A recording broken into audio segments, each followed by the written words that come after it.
जगात दर 11व्या मिनिटाला एक महिला किंवा स्त्री आपल्या पुरुष पार्टनर कडून संपवली जाते। भारतात 275 पुरुष दरवर्षी आपल्या पत्नीकडून संपवले जातात। 225 महिला घरातच पुरुषाकडून, आपल्या नवऱ्याकडून किंवा आपल्या जवळच्या विश्वासू व्यक्तीकडून संपवले जातात। जगात दरवर्षी 60,000पेक्षा जास्त महिलांचा आणि मुलींचा मृत्यू होतो आणि त्यापैकी जवळपास 60% पेक्षा जास्त महिला, मुली या आपल्या जवळच्या व्यक्तीकडून, विशेषतः पुरुषांकडून थेट संपवले जातात। म्हणजे जगात दरवर्षी 25 ते 30,000 महिलांना पुरुष संपवून टाकतात। आणि कोणते पुरुष? तर जे पुरुष त्या महिलांवर प्रेम करतात, त्यांच्या सोबत जगण्या मरण्याच्या आणाभाका घेतात, त्यांच्या सोबत 7 फेरे घेतात, त्यांच्या सोबतच शेवटचा श्वास घेण्याची स्वप्न पाहतात, त्याच पुरुषांकडून महिला संपवल्या जातात।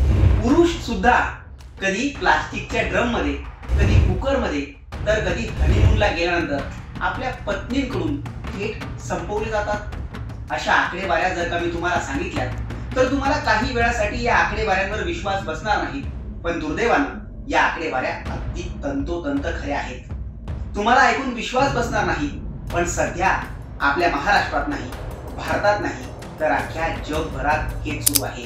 प्रेम जीव लावण्याची गोष्ट असते की जीव घेण्याची गोष्ट असते, अशा घटना अख्ख्या जगभरात पसरत आहेत। आपल्याकडे सुद्धा हुंड्यामुळे बळी गेलेली वैष्णवी असू द्यात, किंवा मग हनीमूनला गेल्यानंतर नवऱ्याला ठार मारणारी सोनम असू द्यात, किंवा मग आपल्याच प्रियसीला मारून तिचे तुकडे करून फ्रीज मध्ये साठवून ठेवणारा तो अफताब असू द्यात, अशा कित्येक घटना आपण ऐकल्या आहेत। पण या घटना जगभरात आता डोके वर काढतायत। याच घटनांचा सविस्तर लेखाजोखा आपण आजच्या या व्हिडिओ मधून पाहणार आहोत। त्यामुळे हा व्हिडिओ शेवटपर्यंत पहा आणि टाइम्स नाऊ मराठीला सबस्क्राइब करायला विसरू नका।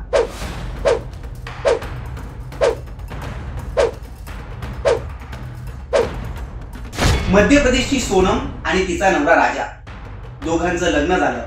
लग्नानंतर दोघेही हनीमूनला गेले। हनीमूनला गेल्यानंतर दोघांचे फोन नॉट रिचेबल झाले। कुटुंबियांना काळजी वाटली, नेमकी सोनल आणि तिचा नवरा राजा गेले तरी कुठं। आता त्याच प्रकरणावरून पडदा उठलाय आणि धक्कादायक गौप्यस्फोट समोर आलाय। सोनमने आपल्या प्रियकराच्या मदतीनं हनीमूनला गेलेल्या नवऱ्याला थेट संपवून टाकलंय। या घटनेनं अख्खा देश हादरलाय। पण याच घटनेच्या निमित्तानं एक आकडेवारी समोर आली आहे। याच आकडेवारीतून होमिसाइडल रिलेशनशिपचं एक धक्कादायक वास्तव समोर आलंय। आता तुम्ही म्हणाल की होमिसाइडल रिलेशनशिप म्हणजे काय? होमिसाइडल रिलेशनशिप म्हणजे लग्न झालेल्या स्त्रीनं आपल्या पुरुषाला संपवून टाकणं किंवा पुरुषानं आपल्या पत्नीला संपवून टाकणं। मग यासाठी लग्न होणंच बंधनकारक नाहीये, तर प्रेमबंधनात असणाऱ्या कपल्सने सुद्धा काही कारणास्तव छोट्याशा क्षुल्लक गोष्टींमुळे ज्यावेळेस ते आपल्या प्रियकराला किंवा प्रियसीला थेट संपवून टाकतात, त्या नात्याला आताच्या हल्लीच्या जगात होमिसाइडल रिलेशनशिप या नावानं ओळखलं जातं। याच होमिसाइडल रिलेशनशिपची एक धक्कादायक आकडेवारी समोर आली आहे। ती आकडेवारी मी तुम्हाला अगदी सविस्तरपणे वाचून दाखवणार आहे। सुरुवात आपल्या भारतापासून करू। आता ही जी आकडेवारी मी तुम्हाला वाचून दाखवतोय, या आकडेवारीत हत्यांचं प्रमाण सरासरी दिलंय। तर या आकडेवारीनुसार भारतात सरासरी दरवर्षी अंदाजे 275 नवऱ्यांना त्यांच्या बायका संपवतात आणि त्याचप्रमाणे अंदाजे 225 बायकांना त्यांचे नवरे संपवतात। आता संपवण्यामागचं कारण काय असतं? विवाहबाह्य संबंध किंवा हुंडा, शारीरिक किंवा लैंगिक छळ, अशा असंख्य कारणांमुळे नवरा बायकोला आणि बायको नवऱ्याला संपवण्याचं हे धक्कादायक प्रमाण आहे। आता ही आकडेवारी ऐकली, याच्या नंतरची पुढची आकडेवारी ऐका। युनायटेड नेशनचा एक अहवाल सांगतो की अख्ख्या जगामध्ये दरवर्षी 50,000 पेक्षा जास्त महिलांचा, मुलींचा, स्त्रियांचा मृत्यू होतो। तो मृत्यू अनेक वेगवेगळ्या कारणांमुळे होतो, पण या मृत्यूंपैकी 60% मृत्यू हे त्या महिलांच्या, मुलींच्या, स्त्रियांच्या जवळच्या पुरुष व्यक्तीमुळे होतो। मग तो पुरुष व्यक्ती कधी तिचा नवरा असतो, कधी तिचा बॉयफ्रेंड असतो, कधी तिचे वडील असतात, कधी तिचा मोठा भाऊ असतो। थोडक्यात आपल्या जवळच्या विश्वासू पुरुषांमुळे जगातल्या 60% महिलांचा मृत्यू होतो, अशी एक धक्कादायक आकडेवारी समोर आली आहे। म्हणजे दरवर्षी जगातील 25 ते 30 हजार महिलांचा मृत्यू त्यांच्या विश्वासू पुरुषामुळे होतो. हेच झणझणीत वास्तव आहे. आता पुढचा एक अहवाल पहा. पुढचा अहवाल आहे UNODC. UNODC म्हणजे काय, तर United nation office on drugs and crime. यांचा अहवाल काय सांगतो, जगात दर 11व्या मिनिटाला एक महिला तिच्या जवळच्या पुरुष पार्टनर कडून मारली जाते. म्हणजे जगभरात 11व्या मिनिटाला एक महिला आपल्या पुरुष पार्टनर कडून नाहक मारली जाते. तिचा खून होतो. कधी तिला छळलं जातं, कधी तिला जाळलं जातं, तर कधी तिला थेट संपवून तिचे तुकडे सुद्धा केले जातात. याची अनेक उदाहरणं आपण आपल्या देशात, आपल्या राज्यात सुद्धा अनेक वेळा पाहिलेली आहेत. द लान्सेट या जर्नल मधील अहवाल तर फार धक्कादायक आहे.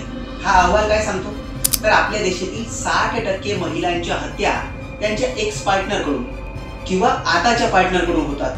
म्हणजे आपल्या देशात महिलांच्या ज्या काही हत्या घडतात त्या हत्यांपैकी तब्बल 60% हत्या, आकडा प्रचंड मोठा आहे, या हत्या त्यांच्या एक्स पार्टनर कडून किंवा आताच्या हल्लीच्या पार्टनर कडून घडतात. म्हणजे आजही आपल्या देशात महिला अत्याचाराचं किती भीषण आणि झणझणीत वास्तव आहे हे आपल्याला या माध्यमातून पाहायला मिळेल. आबेद शेख यांची एक फार सुंदर गझल होती, माणूस तरतो प्रेमात पडल्यावर.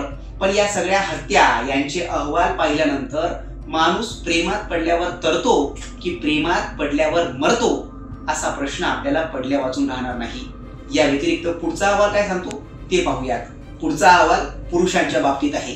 पुरुषांच्या एकूण होणाऱ्या हत्यांमध्ये 6.5 हत्यांमध्ये त्यांच्या पार्टनर किंवा त्यांच्या एक्स पार्टनर यांचा सक्रिय सहभाग असतो. म्हणजे फक्त महिलांवरच अत्याचार होतात असंही म्हणून चालणार नाही. पुरुषांच्या हत्यांमध्ये सुद्धा त्यांच्या पार्टनरचा, त्यांच्या एक्स पार्टनरचा सक्रिय सहभाग असल्याचं उघडकीस आलेलं आहे. असं आम्ही नाही तर अहवाल सांगतो. इतकंच काय, तर NCRBच्या डेटामध्ये सुद्धा प्रेम प्रकरणातून झालेल्या हत्या, विवाहबाह्य हत्या, एकतर्फी प्रेमातून झालेल्या हत्या, हुंड्यामुळे झालेल्या हत्या, लैंगिक छळामुळे झालेल्या हत्या, अशा अनेक हत्यांचा उल्लेख आपल्याला पाहायला मिळतो. NCRBच्या डेटामध्ये आपल्याला सविस्तर आकडेवारी पाहायला मिळत नाही. मात्र प्रेम किंवा प्रेम प्रकरण, एकतर्फी प्रेम, हुंडाबळी अशा अनेक घटनांचा उल्लेख त्याही ठिकाणी आपल्याला पाहायला मिळतो. यावरून आपल्याला आताच्या सो कॉल्ड मॉडर्न कल्चर मधलं, रिलेशनशिप मधलं झणझणीत वास्तव पाहायला मिळेल. यामागची कारणं प्रचंड वेगवेगळी असू शकतात, पण त्यामागची मूळ कारणं काय असू शकतात, तर प्रेम किंवा प्रेम प्रकरणात दोन्ही पार्टनर एकमेकांना कितपत समजून घेतात, ते एकमेकांना कितपत वेळ देतात, एकमेकांच्या मनाचा कितपत धांडोळा घेतात हे देखील असू शकतात, असं मानसशास्त्रज्ञांचं म्हणणं आहे. शेवटी कवयित्री निर्मला पुतल सांगतातच की तन के भूगोल से परे मन की गाठे खोलकर कभी देखा है तुमने उसके भीतर का खोलता हुआ इतिहास, अगर नहीं तो क्या जानते हो तुम, एक औरत के रसोई और बिस्तर के गणित से परे. मला या कवितेत थोडासा बदल करून सांगावं असं वाटतंय की स्त्री असो अथवा पुरुष असो, त्यांच्या मनात डोकावून पाहता आलं पाहिजे, एकमेकांजवळ व्यक्त होऊन चर्चेतून प्रश्न सोडवता आले पाहिजे. आणि सगळ्यात महत्वाचं, पुरुष असो अथवा स्त्री असो, प्रत्येकाला नकार पचवता आला पाहिजे. तेव्हाच कुठे खऱ्या अर्थानं या हत्यांना पूर्णविराम लागू शकतो. तुम्हाला याबाबत काय वाटतं, कमेंट करून नक्की कळवा. धन्यवाद.